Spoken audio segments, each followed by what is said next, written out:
Live. This is NBC5 at 10. Tonight, a Plano man is thankful for the people at his local gym and the newest fire chief. That's because they sprung into action to help him after he went into cardiac arrest. It happened as he was working out. NBC5's Ray Vieta is live there tonight. Ray, how did this happen? Hi there, Meredith. Nice to see you back. Here's what we're told. That man, a 53-year-old, was working out upstairs. He was on a leg machine when someone else here at the gym noticed he had passed out. He was sprawled out. That's when they contacted the first employee they saw, and that happened to be Patrick McGill here. He was behind the front desk upstairs. Patrick, what went through your mind?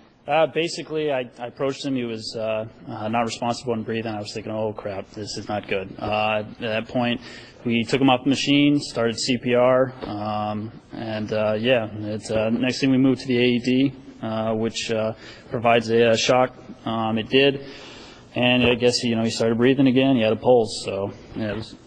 And you said the fire chief actually was here at the time. He was working out on an elliptical right upstairs, not far. How did he get involved? I guess one of our patrons said, they knew he was the fire chief, and they said, hey, you got a guy down over on the in the weight area. He rushed over, and then he kind of took over for us. It was pretty sweet. So. And I think what's interesting is the fire chief we talked to, Brian Crawford, who just took the job 2 months ago. He said a lot of the patrons here jumped in to try to help out. Yeah, we had a couple of doctors that jumped in, which they were providing compressions also. So yeah, it was a concerted effort. And you said you had just had CPR training not long ago? Yeah, it's probably about 2 months ago. It's everyone that works for the city of Plano, Parks and Rec, we ought to be training CPR, for exactly this situation. And lucky for you, lucky for that man. And we're told he's doing better, right? I guess so. Yeah, that's. I guess he's over at Presbyterian Hospital and he's doing good. So.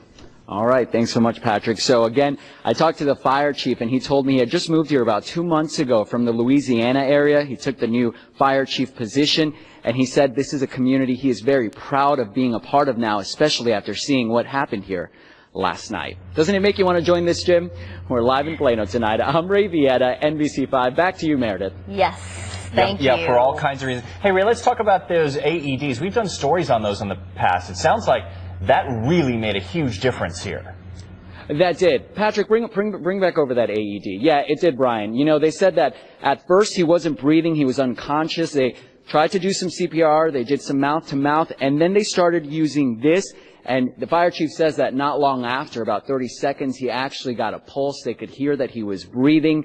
And soon after, he was whispering in his ear, trying to get some information out of him. What's your name? What's your last name? And then he said, do you know where you are? And he said, I'm at the fitness center. So it worked. It worked after all. And you know what they tell me? They tell me they have one of these on every floor and just about in every area to make sure if anything like what happened here last night does happen, they are ready for it. Yeah, they're so affordable and they can save a life. Ray Vieta in Plano for us tonight. Thank you, Ray. Great story.